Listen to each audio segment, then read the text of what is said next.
What's going on, everybody? Cali Death Podcast back once again. Another Thursday. I'm here with my resident homies as usual, Casey, Joel, and Joseph. We brought on an old Santa Cruz homie.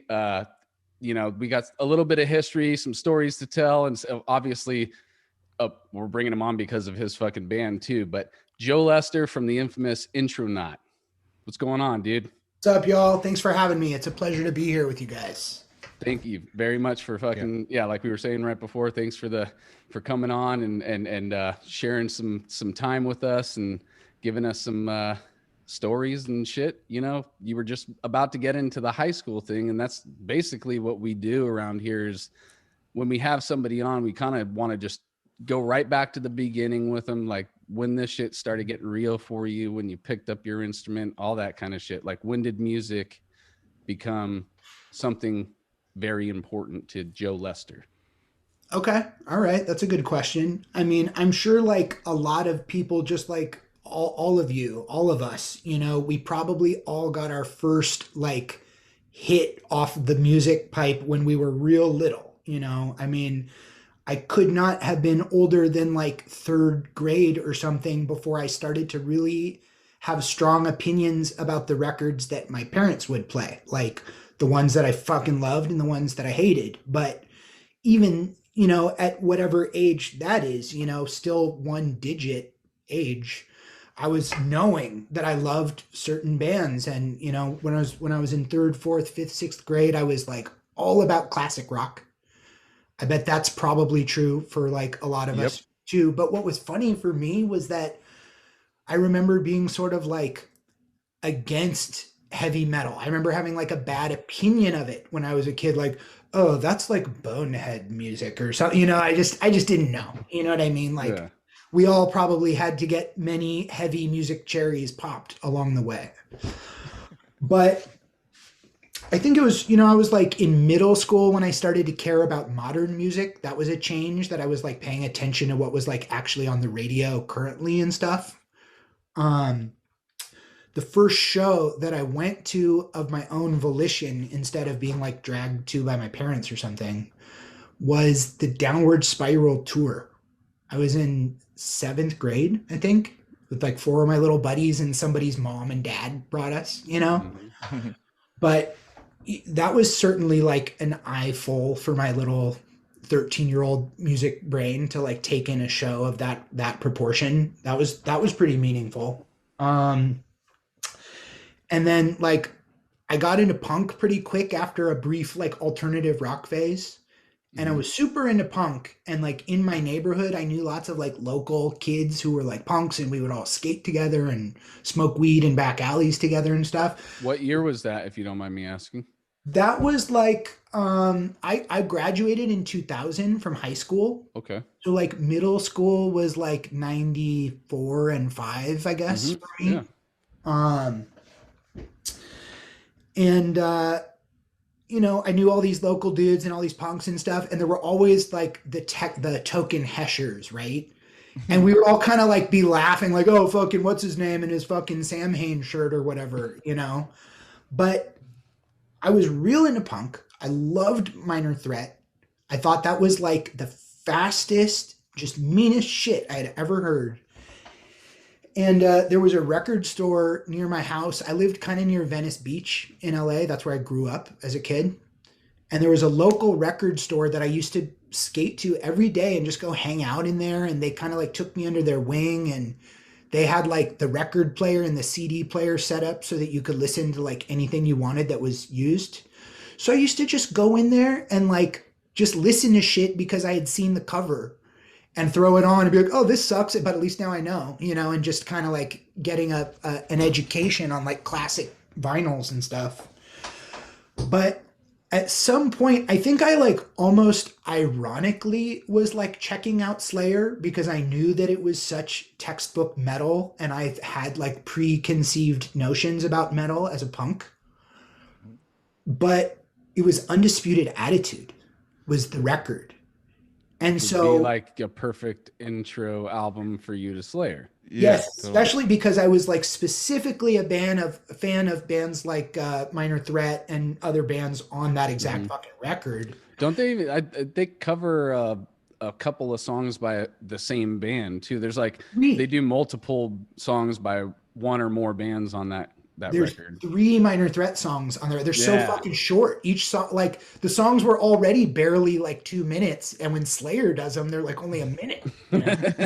Yep.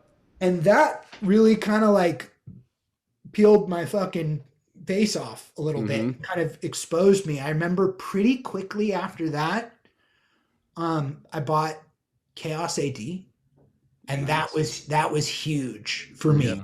I think I'm remembering that like that couldn't have been that long before I got my driver's license, because that first summer of having a car was like Chaos AD's bill up in that bitch. Fuck yeah. But yeah, that was really like my introduction into like true like heavy music. And then, you know, I feel like living in LA proper was a real gift for seeing shows. Cause are all you guys from Santa Cruz area natively? No, I'm actually Me. right outside of San Francisco, in a town called Pacifica, Okay. 20 minutes south of it down Highway 1. Cool. I think I know it. Yeah. Yeah. And then Casey, you're from San Diego originally. Okay. So you Joel, guys you're might have out had west. a little better luck with like shows being close enough to go see back when you were in high school, right? Yeah. Yeah. Because I feel like Santa Cruz has always, I mean, I went there, I was only a banana slug. I'm no true local, you know? But even during the 4 years that I was there, I was like, bro, you got to go to the fucking pound to see any kind of metal. Like, you got to Hell yeah. Yep. drive to Oakland, you know? Boom. Yeah. Like, Yeah. It's definitely an adventure to go see anything. It's a planned adventure. If you wanna go see exactly. anything. Yep. So that was something that I don't know if we were taking it, I don't think we were taking it for granted, because we used to go see all the death metal and black metal package shows, like just in 11th and 12th grade. Those were the only 2 years that I had a driver's license, and I was like not big into drinking, so I would always be like the designated driver for my whole squad. But Hollywood, you know, like the classic Hollywood venues, they would have a lot of the legendary bands. My first 2 death metal shows were Formula's Fatal to the Flesh tour Nice. and Deicide. What was that one? With the praying Jesus and his hands are floating. Oh, fuck. Serpents of the Light. Yeah. Yeah. Those were like 2 of my first death metal tours that, you know, that it felt like a huge venue back then, but like the whiskey's like intimate, you know? Yeah. Totally. That you got to have an intimate venue close to really get embedded, you know? Well, the thing about the whiskey, though, is a lot of people, you know, you think about the whiskey and you see a bunch of footage on the whiskey, and if you've never been there, when you actually get there, you're like, this is not like the Motley Crue sold out humongous like stadium show I was expecting. And like you're saying, it's very like compact and intimate. Like it probably holds what, like 300, 400 people? Yeah, I mean 500 tops with like Yeah. the balcony all filled up, you know? Totally. Yep. But it really is pretty fucking modest considering like the history of it all. And I mean, if you guys have played any shows there in the past 10 years, you know that like they turned from being like legit venues into these like pay to play graveyards. Like you could tell when you worked there that it was like an opening band farm, and like the shows were not tight, and like so they became not where you want to play. I have been on that circuit and paid that fucking money. It sucks. I joined a band just to start, you know. I joined a band and they had whiskey shows lined up, and then they asked me to pitch in, and I didn't realize that they wanted me to pitch in for the shows they'd already booked. I was a little salty about that, but I took it in stride, and it's all good. So whatever. But, yeah, no, it's a fucking dude. They charge bands like $800 or $1,000 for a 30-minute set. It's crazy. And it's been that way for like a long time. Like they've been cashing in on like the legendary epic of the 80s Sunset Strip. But ever since like all these, you know, just guys with fucking stars in their eyes moved to LA to make it, and then just get fleeced by these like club owners. Yeah. But I will say that one good piece of news was like maybe like starting like 5 or 6 years ago. the Roxy got bought out, I guess, by like Golden Voice, but they really changed it up, and they had like new equipment, and they had like a sharp crew in there the last couple times that I was there. Like we really felt the difference and appreciated it. Fuck yeah. Nice. So Yeah, that's basically, that was your scene, was the LA scene. You got to see all the shows there. You were into death metal. What, 12th, 12th grade? You said 11th, 12th I grade. mean, probably starting around like 10th grade, you know, and then I got my driver's license the summer before 11th grade. So that's when I started going to every show when I could When drive. did you pick up the bass? When Yeah, did I you was start just about playing? to ask that. Were you playing during all this, or? Absolutely. In fact, I knew I wanted to play bass. I even knew bass for some reason. I just felt it. When I was like 12, I already knew it. And so I told my parents, and on my 13th birthday, they got me like the quintessential Squire starter, you know, it was a Squire P. Black one? Like little crate practice amp. What's that? The black one? No, it was off-white with a white pick guard. Oh, okay. Nice. I had the black one. Yeah. It's bound to be one of just like 2 or 3 choices, right? Yeah. That's basically how I got started too. It was like the Squire fucking guitar pack with the little shitty amp, and it wasn't like, couldn't make like the noises I wanted to make or whatever to start off. So I kind of like shelved it for a little while because I was like, I'm gonna save up for a summer for like the fucking corn guitar, dude. I'm gonna get the head guitar, the $1,000. Yeah, you started guitar. with guitar, huh? Sorry. Yeah. And then I started, once I actually like worked for a summer and it wasn't like a gift, and I actually did a full summer to purchase something. I was like, all right, well, it's time to put the fucking time in now, because now it's on my dime. You know what I mean? Yeah, absolutely. So when did you start? So you picked it up, you said 14. How old were you? It was my 13th birthday when I got my first axe, and I was such an instinctive lefty that I knew that I had to play lefty already. Like I knew it. So that was my first lefty that I could play on, and pretty quick, like I was jamming with friends really badly and playing shit all out of tune. We didn't even understand. I remember I knew that you had to tune each string to the 5th fret of the next one. Mm-hmm. But I did not realize there was some absolute value that they all had to correspond to. So it was just like, I'm tuned to me, like, you know, why is it sound bad? Like, but, you know, we would just play like whatever. And then this is, you know, pretty like legit metal stuff, is that one of my childhood best friends, and still like my absolute roll dog, is Mike Lerner from Behold the Octopus. You guys fuck with that? Wow, fuck yeah, dude. Fuck yeah. So Mike and I, his locker was under mine in like 7th grade, which is the year that no one knows anyone yet. You're all brand new. And he was wearing a Guns N' Roses shirt that had like a naked chick on it. And I didn't like Guns N' Roses, but I still was like, cool shirt. Like, you know. But so me and Dave Timnick from Intronaut, he was brand new to playing music that same summer, and he did not have access to a drum kit, but someone had showed him how to play. So he was like, I'm going to do drums. And Mike, his parents were like hella fostering his talent already at that young age, because they had him doing like classical piano recitals from the age of fucking 7. I mean, he's like a real virtuoso.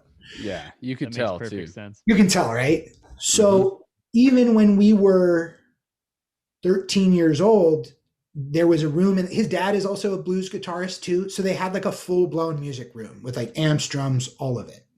And we would go there every single Saturday. And Mike just like whipped me and Timnick into his ideal rhythm section for like a 13-year-old shredder. But he would just teach us everything from like Ozzy to fucking, you know, Sabbath, just Metallica, just all these different things that he wanted to wail over. And, you know, he really whipped us into shape in basically just like a year, I'd say. That's super cool, dude. I don't know how long I would have just been like fucking around, you know, lost in the woods, all out of tune, like with tablatures or something. But Mike really like got me on track quick. So did Behold start in LA? No. Yeah, I wasn't thinking that they were originally a LA band. No, they're a New York band. Yeah, I was gonna say Colin's out there, right? So Exactly. And Mike was until just a few years ago, but Mike grew up in LA with me. He went to NYU where he majored in composition. That's how he met Colin. They were both composition majors. wow. And they started the band there in New York. And Mike like stayed in New York for like at least a decade after he graduated, but he moved back recently. You ever fucked with a war guitar? You know, like I wanted to, is very inspired by them, but as a lefty, again, that adds such another wrinkle to like finding, purchasing, all that, you know? Yeah, it's already a super like custom instrument in its own already. It's To make already a fucking lefty, it's fucking exactly. So there literally was like one day in my 20s when I was like hovering over the buy now button on eBay of one that was like just barely over $1,000 or something, you know, and I just couldn't do it. I couldn't, yeah.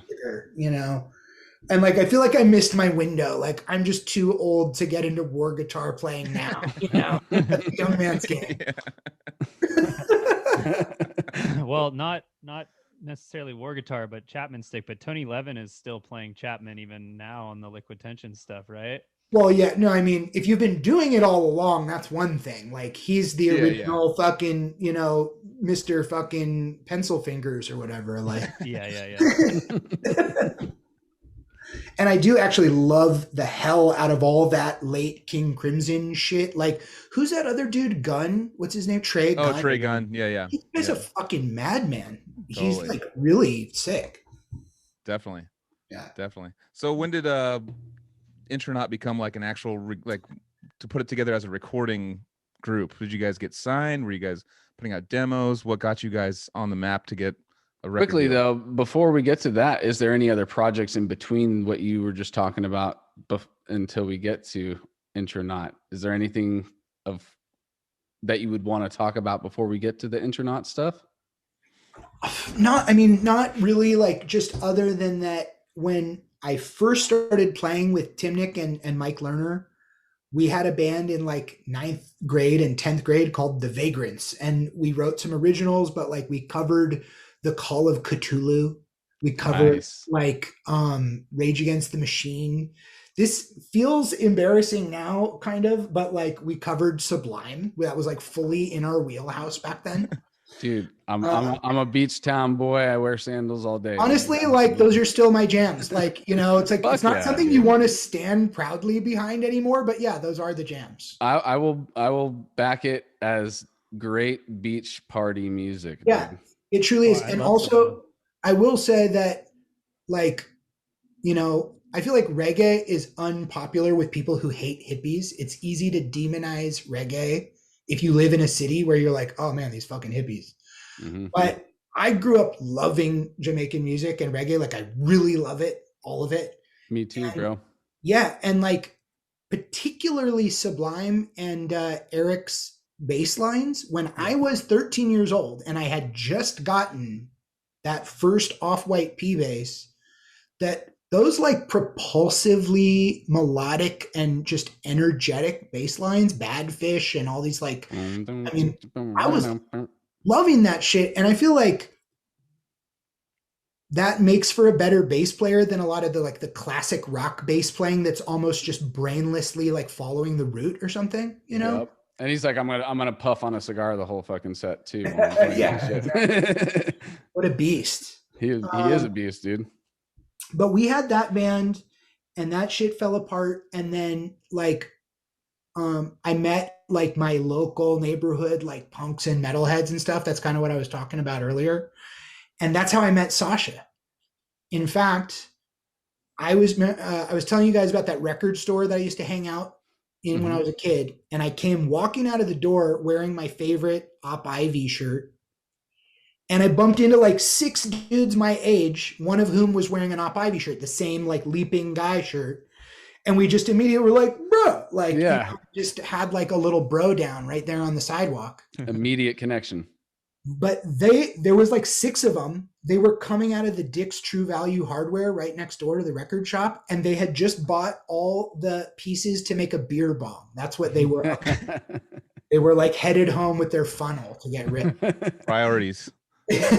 Funnel from the auto section, the pipe from the fucking plumbing section. Exactly. But that was sort of like, you know, when I met or actually had met them before, but sort of like re-met them on the street there. And I got in touch with them, and the dude ended up telling me that like they had like a death metal band and they needed a bass player. So I went to like a rehearsal over there, and that band only lasted like a few weeks before like the drummer just disappeared or something. Mm-hmm. But Sasha and I linked, and he and I, like, out of all these different crusty dudes with, you know, fucking dreads in this group hangout band practice sesh, he and I sort of like vibed creatively. So we ended up just a couple weeks later, I went to just like swoop him up after school and start writing songs, you know, at my house on my Tascam 4-track. And yeah, right.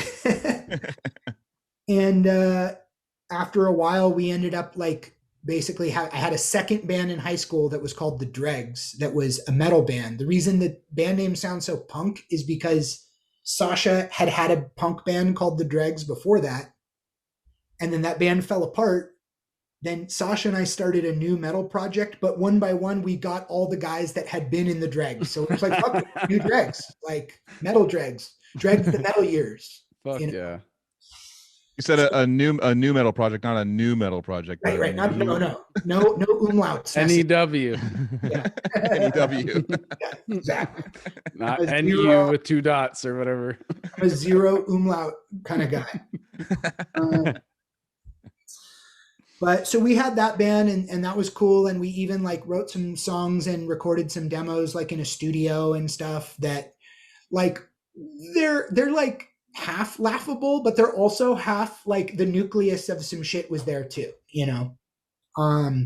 So that was everything in high school. And then, you know, I went to Santa Cruz for 4 years, and this is where, you know, my story starts to interleave a little bit with Joel and KC, because that's how I know them, through like the Santa Cruz metal dudes, which is so funny to even say, because right from the moment I came to Santa Cruz, my first takeaway is, wow, there is not a single soul into metal here. Like, good thing I'm into so many, you know, diverse kinds of music, and I can just keep metal for myself and go to Cool Keith shows or something instead. Fuck yeah. Doc Ock. Fuck yeah, dude. I saw him at what was Palookaville, right? Yep. Yeah. Wow. Throwback. I was gonna see him at the DNA Lounge, and then he canceled like fucking 2 days before the show was supposed to happen.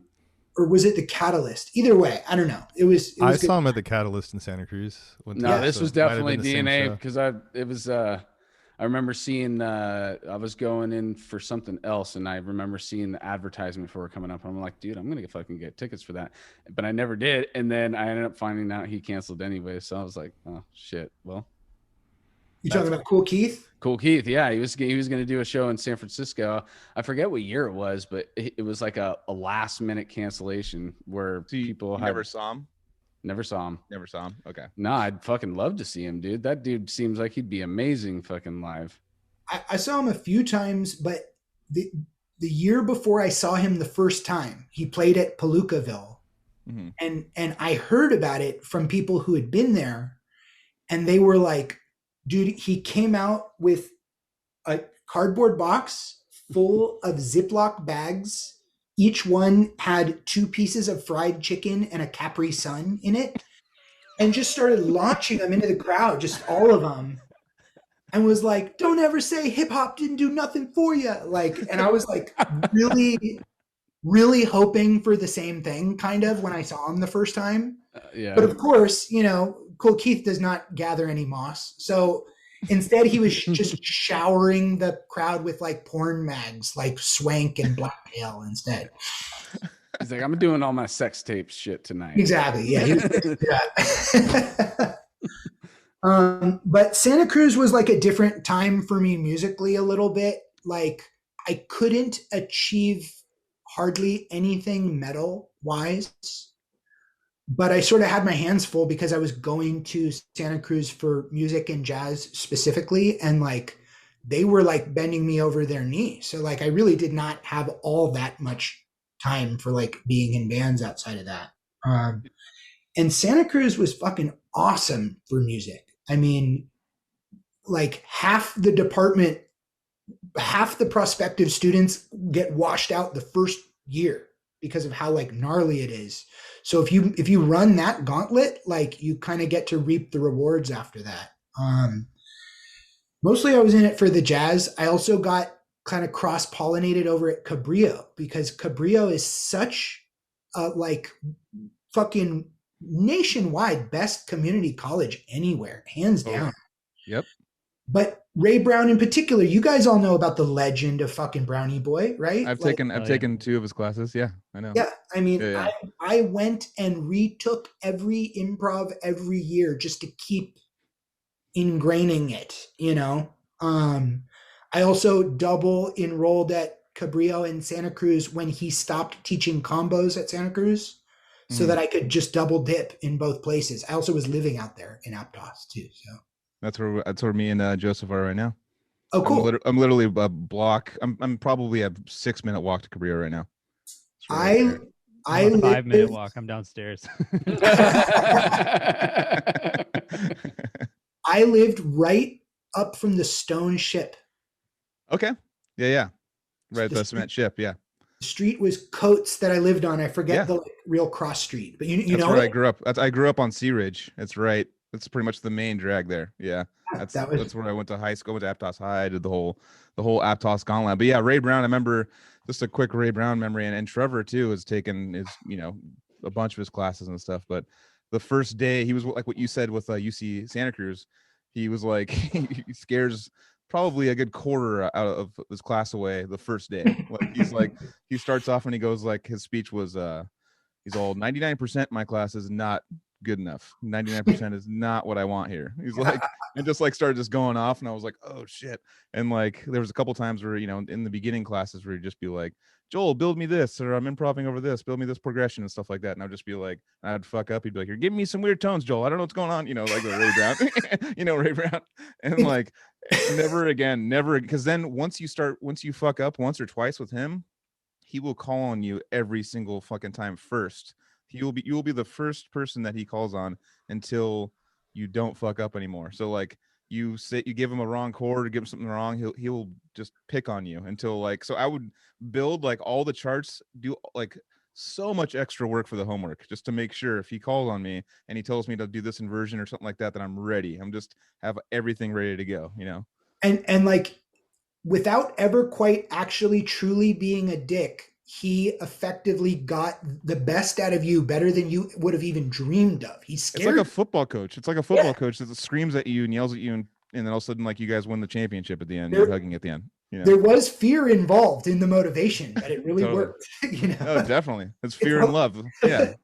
It's hilarious how like consistent people's impressions of Ray Brown are because they're so like accurate. He's so like, but like when someone's improvising in the class, the minute that they play a single wrong note, he's like, B flat, Jonathan, B flat. You're going way out on me. You're getting real deep.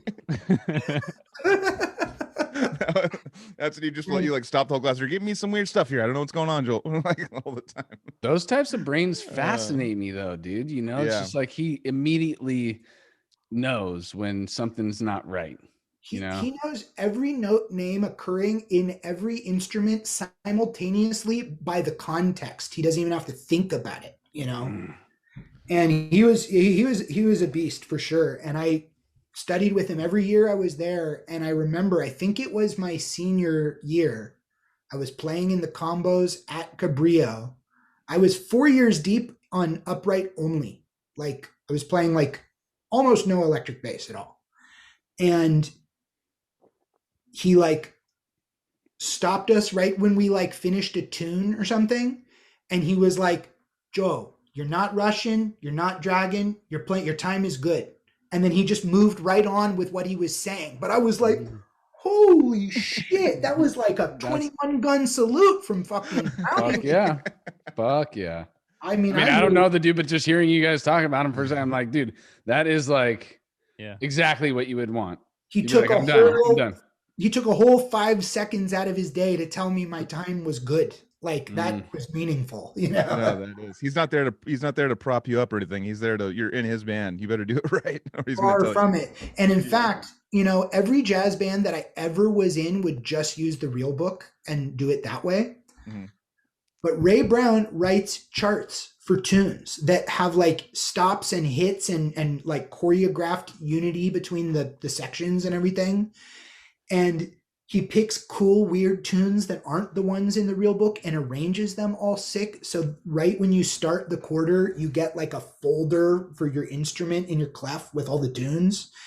And man, it just really pushes you. Like, but also when he calls a new tune, because the way you were saying, he's such a fucking dick ripper about like any little mistake, that the second that he would call a tune, everyone would like lay it out on the stand and just start like aggressively scanning it down for anything tricky so that you wouldn't just beef it on the first take, because he really wanted you guys to like sight read, which is it's never really been my thing, you know. Yeah. Music That's school awesome. or not. Did you ever come across UCSC and stuff? Did you ever come across the Stratosphere guys or cross paths with them at all? Yeah. In fact, you know, like as we were going chronologically and we were talking about music and stuff, at some point I was going to want to talk to you guys about some of the other bands like that I've gotten to play for since Intronaut. But in getting there, yeah, I definitely ran across a Stratosphere. In fact, when I was a freshman, my first week of school, I was at Porter College, which is the one for the artists and musicians and the freaks and all that. Yep. And we had in the lunch hall a Stratosphere play a concert at fucking lunchtime. Wow. The first week of school. And I already thought that I was like some sort of like supremely unique and eclectic person that was uniquely capable of loving both death metal and like Latin jazz by the age of 17. And here they are, you know, literally like mixing up all those genres and more. They did like a death metal cover of Living La Vida Loca. They did all this kind of like Argentinian tango music and shit. I mean, it really, I was like, whoa, you know? Gypsy jazz and 8-bit and fucking all that good stuff. And then, so as a new music department guy in Santa Cruz, it really didn't take me long before someone popped my secret Chiefs cherry. Yep. So all you guys fuck with the Chiefs or what? That's a good cherry to pop, dude. I know where you're going with this. Bro, real quick, have you heard the John Zorn box set that they did? They did one of the 10 albums. It was the Book of Bara. Yeah. There's 2 different albums that are Secret Chiefs plays. Yeah, they did books from the Masada books of 2, and then books 3 or whatever. And both of them are fucking. Dude, they did real quick. They did a residency.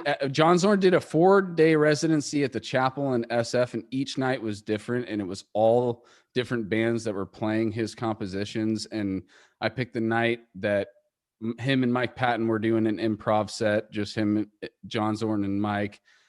Cleric, Secret Chiefs 3, and Simulacrum, all in one night, dude. And it was fucking church for me, dude. And I was at the chapel. What the fuck? I almost drove up for that. I remember exactly that like block of shows, you know, that mini fest that you're talking about. Shout out Trevor, another guy who's probably roaming around that house right now, who's not on camera at Joel's spot. He met me there, and dude, it was It was Trevor Stewart. Yeah. He's dude. in the room. Yeah. Love that guy. Tell him I said what's up. Hell yeah. Joe says what's up. Sorry to side swipe you on the Secret Chief shit. In fact, our stories are going to wind up overlapping more than you realize, because what started with me seeing a Stratosphere and having my little, you know, freshman mind blown definitely pointed me in the direction of a lot of the musical resources of Santa Cruz. Like, I went there for jazz, but I ended up getting real deep into the ethnomusicology part. I didn't really go there for that, but Secret Chiefs really made me like vibe hard with Middle Eastern stuff. Mm-hmm. And then I was able to do like the gamelan shit that they had there. They had African music stuff that I was able to do there. I did 2 years back to back master classes with Ali Akbar Khan and his son doing like classical Hindustani music and shit. Yeah. So I wasn't really looking for ethnomusicology when I went there, but that's what I got. And I was like super hyped on it. But you know, Stratosphere sort of played a little role in exposing me to that my first week in Santa Cruz. I saw them a few times when I was there. Mm-hmm. So then flash forward to like way later, Intronaut's been a band that's been touring for a long time. I don't remember what year it was, maybe like 2010 or something like that. But Secret Chiefs was playing in LA. I went to the show and I was watching them play and I saw that they had a second guitarist and I totally recognized them as Jason from A Stratosphere, Mm-hmm. who I had never really met back then because I was just some little freshman noob and they were this sick band that was like out of college, you know? But I recognized him and I went up to him after the show and I basically was like, hey bro, like you would never know who I am, but I was like a freshman music UCSC music major nerd and you guys played the fucking lunch hall and fucking knocked my socks off and I just wanted to come like say what's up. And he was all super cool. He was like interested. He wanted to hear about Intronaut and shit, you know? So we totally like became bros. Like we stayed in touch and he started asking me if I wanted to do like jazz gigs locally. And I was like, fuck yeah. So we started doing like monthly paying gigs at just a cafe right near my house, like a nice restaurant where we just like get all baked and go play standards for 2 hours and then get like a big free fucking meal and some free drinks and stuff. It's really fun. Yeah, dude. But at some point over those years, he says to me, he was like, what would you think about like me passing your name on to like Trey? And I was like, yeah, that'd be cool. You know? Oh yeah. And then nothing ever like came of it. But then like some period of time much later, like even years later, he said the same thing again. He was like, so like, you know, what would you think about like me like passing your like info on to Trey? And I was like, I would be super, super down. And he was like, okay, good. Cause like Trey's like kind of looking for a bass player right now. Like Toby is getting KO Dot back up and running again. So he's like not available. And so I was like, yeah, of course. But then I got an email a couple days later and it was fucking Trey. And he was like reaching out to me about playing in the Chiefs. And it was like super fucking surreal, right? Because Jason had clearly like told him, you know, enough about me that I'm sure he watched any like number of videos, you know, as I would imagine you would if you were sizing somebody up for a gig. But his takeaway was like, I will hire this guy without even having met him yet, you know? So in 2017, I became the newest Secret Chief. And That was sick. I did a big tour that year. It was like 2 months long. It was like one of the longest tours I've ever done. But it was opening for Dead Cross. So did any of you guys go to that show in the Bay? No, I missed it, but I know exactly which one you're talking about, and I kicked myself for missing it. Jello came out to perform Nazi Trump's "Fuck Off" on the show at the show. Yes. Pretty rad. But like this particular experience of getting to play for the Chiefs, and it was only the one tour so far, because you know there's not been any activity, you know, for the Chiefs since Bungle got active again.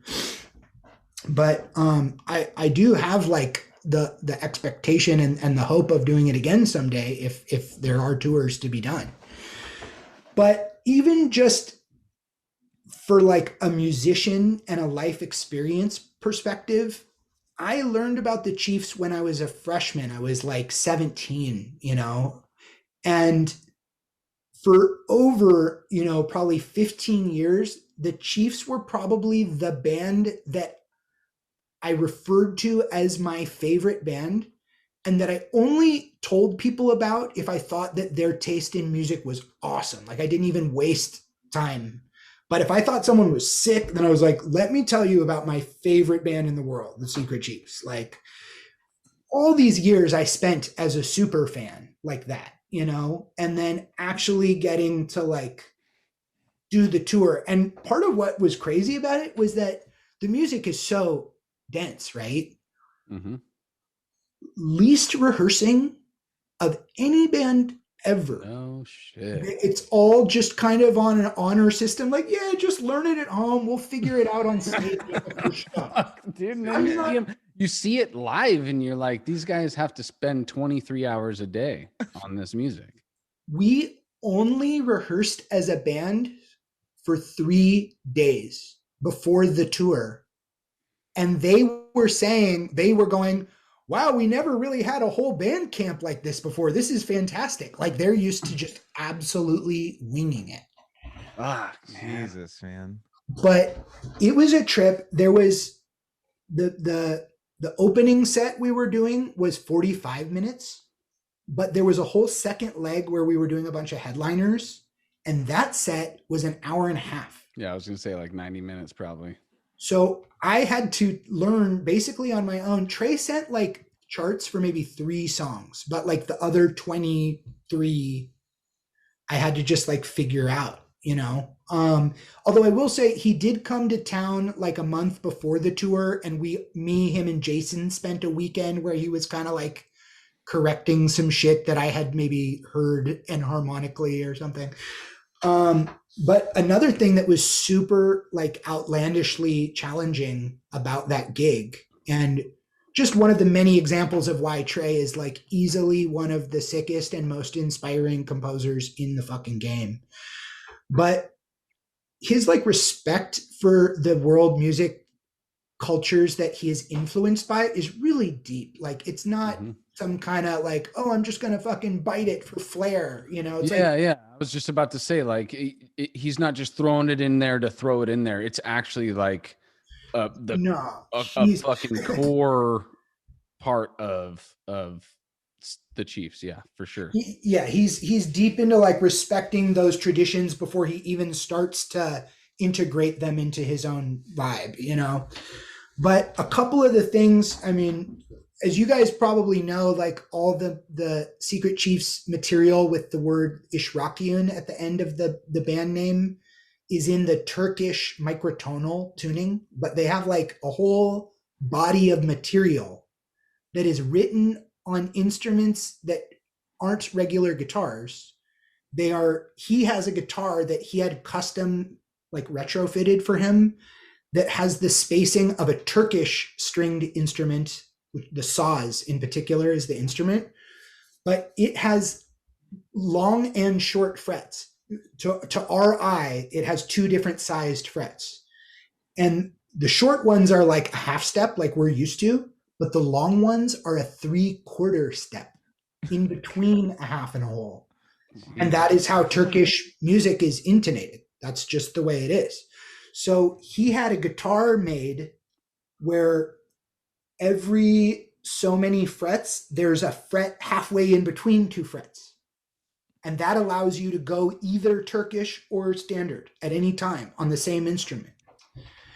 Then he had a bass made with those same frets.